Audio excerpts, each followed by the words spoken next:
Hello viewers, আসসালামু আলাইকুম। টাইটিং এর পক্ষ থেকে আপনাদেরকে জানাচ্ছি স্বাগতম। আমি শিহাব।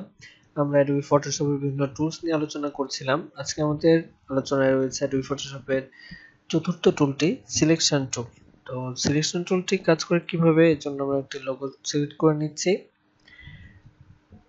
তো এখানে সিলেকশন টুলটি রয়েছে দুটি অপশন, একটি কুইক সিলেকশন টুল, একটি ম্যাজিক ওয়ান্ড টুল। তো কুইক সিলেকশন টুলটি হচ্ছে আমরা যে অংশটি সিলেক্ট করতে চাই সেই, এখানে যেহেতু ব্যাকগ্রাউন্ড সাদা আর ছবিটি ব্ল্যাক রয়েছে, তো আমরা যদি ব্ল্যাক অংশটি সিলেক্ট করতে চাই, তো এটির উপর জাস্ট আমরা যদি ক্লিক করি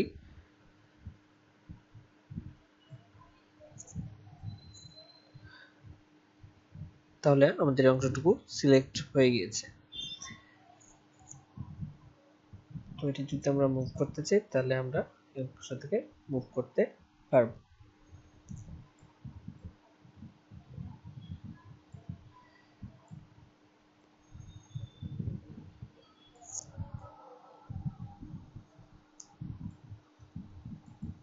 তো এরপরে আমাদের রয়েছে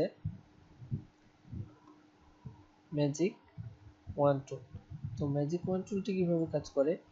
ম্যাজিক ওয়ান টুলটি ঠিক একইভাবে কাজ করে। দেখুন আমি ছবিটির উপর ক্লিক করেছি, তো এটি পুরো ছবিটিকে সিলেক্ট করে নিয়েছে। এখানে একটা দেখতে পাচ্ছি টলারেন্স। এই টলারেন্স কিভাবে কাজ করে? এখানে যে ছবিটির যে দুটি অংশ রয়েছে, আমরা যদি টলারেন্স এটা কমিয়ে দেই, তাহলে আমরা যদি এখানে হোয়াইট বাটন ক্লিক করি, হোয়াইট অংশ ক্লিক করি, তাহলে আমাদের টলারেন্স যত বেশি হবে এখানে সিলেকশন ততটা পারফেক্ট হবে, আর টলারেন্স যত কম হবে সিলেকশন তত কম হবে। তো আমরা চেষ্টা করব টলারেন্সটা একটু সবসময় বাড়িয়ে রাখার। যদি আমরা এক ছবিটিতে বেশি কালার থাকে, তখন আমরা টলারেন্স বাড়িয়ে নিয়ে কাজ করব। তো এখানে আমরা পুরো ছবিটিকে সিলেক্ট করে নিয়েছে।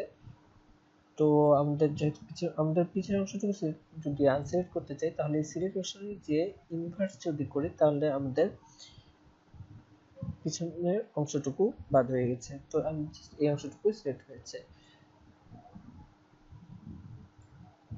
তো সিলেক্টকৃত অংশটুকু যদি মুভ করতে চাই, তাহলে দেখুন এখন আমরা এটি মুভ করতে পারছি।